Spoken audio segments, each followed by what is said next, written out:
মৰমৰ ছাত্ৰ-ছাত্ৰী, আমি অনুশীলনী 3A ৰ 2 নম্বৰ অংকটো কৰি আছিলোঁ। 2 নম্বৰৰ 1, 2 কৰি গ'লোঁ। আজি 3 নম্বৰটো অংকটো কৰোঁ। আহা 3 নম্বৰটো চোৱা কেনেকৈ কৰিম। আমি উৎপাদক ওলাই আছিলোঁ, উৎপাদক বিশ্লেষণৰ জৰিয়তে গসাগু নিৰ্ণয় কৰি আছিলোঁ, হয় নহয়?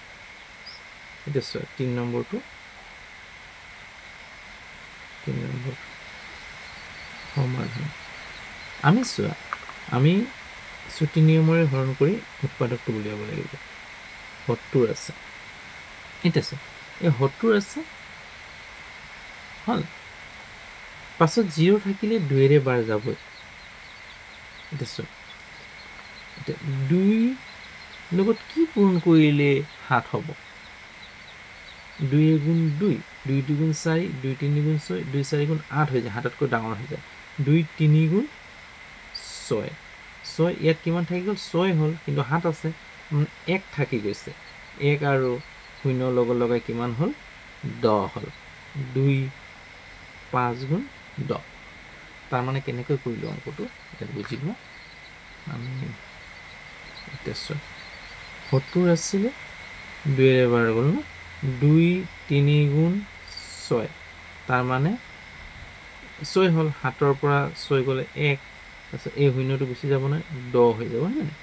2 5 গুণ 10 হৈছে। তাৰপিছত আকৌ এতিয়া চোৱা, 2ৰে বাৰ যাব জানো? নাযায়। কিয় নাযায়? যে 5টো অযুগ্ম সংখ্যা আৰু 3টো অযুগ্ম, গতিকে অযুগ্ম সংখ্যাক যুগ্ম সংখ্যাৰ বাৰ নাযায়। এতিয়া কি কৰিম আমি ইয়াক কি কৰিম যে 5ত কি 5 আছে, 5ৰ লগত কি এনেকেটা সংখ্যা পূৰণ কৰিলে, দুটা সংখ্যা পূৰণ কৰিলে 5 থকা সংখ্যা পাওঁ। যেনে ধৰা 3 5 গুণ 15 হ'ব পাৰে, তাৰপিছত 5 7 গুণ 35 হ'ব পাৰে, হ'ল। এতিয়া অংকটো ওলাইয়ে গৈছে 5 7 গুণ 35 বুলি, হ'ল। তাৰমানে 5ৰে এবাৰ যাব, 5 7 গুণ 35, হ'ল। হ'ব।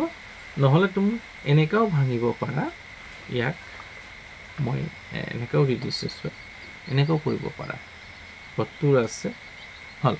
7ৰে বাৰ দি দিয়া, 7 গুণ 7, 0 নমাই দিয়া, হ'ল।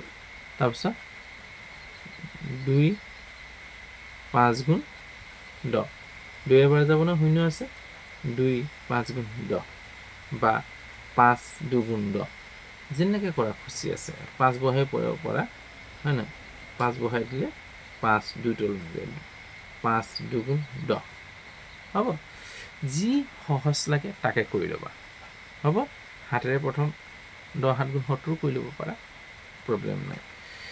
আৰু আকৌ কি আছিলে? 84 আছিলে। 84টো 2ৰে বাৰ যাব ন, আৰু 84 টো 2ৰে বাৰ যাব। চোৱা, 2 4 গুণ 8, 2 4 গুণ 8, 2 2 গুণ 4 বাৰ যাব, আকৌ 2ৰে যাব। 2 2 গুণ 4, 2 গুণ 2, হ'ল। এতিয়া আকৌ 2ৰে বাৰ নাযায়। এতিয়া 1 থকা এনে দুটা সংখ্যা পূৰণ কৰিলে 1 থকা ওলাব পাৰে। চোৱা, ইয়াত মনতে ভাবি ল'বা কি কি হ'ব পাৰে। 3 7 গুণ 21, 3 7 গুণ 21, আৰু কি হ'ব পাৰে? 9 9 গুণ 81, 9 9 গুণ 81, 1 থকা সংখ্যা ওলাব, হয় নহয়?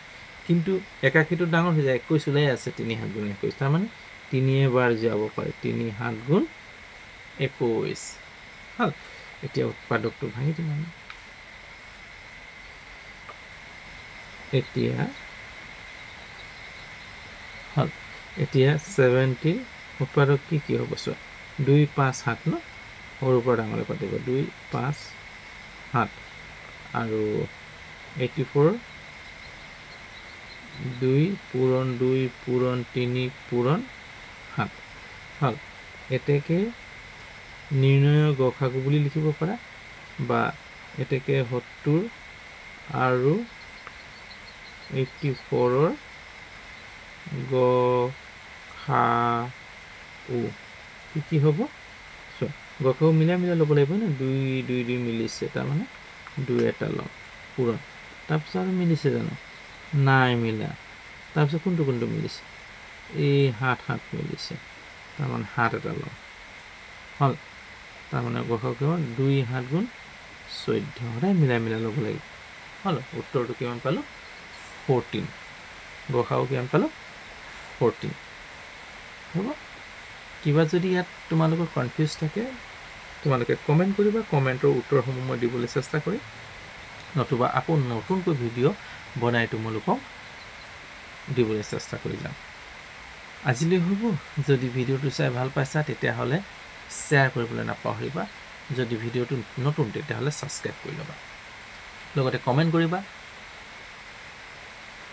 আজিলৈ হ'ব এতিয়া ৰাখোঁ বাই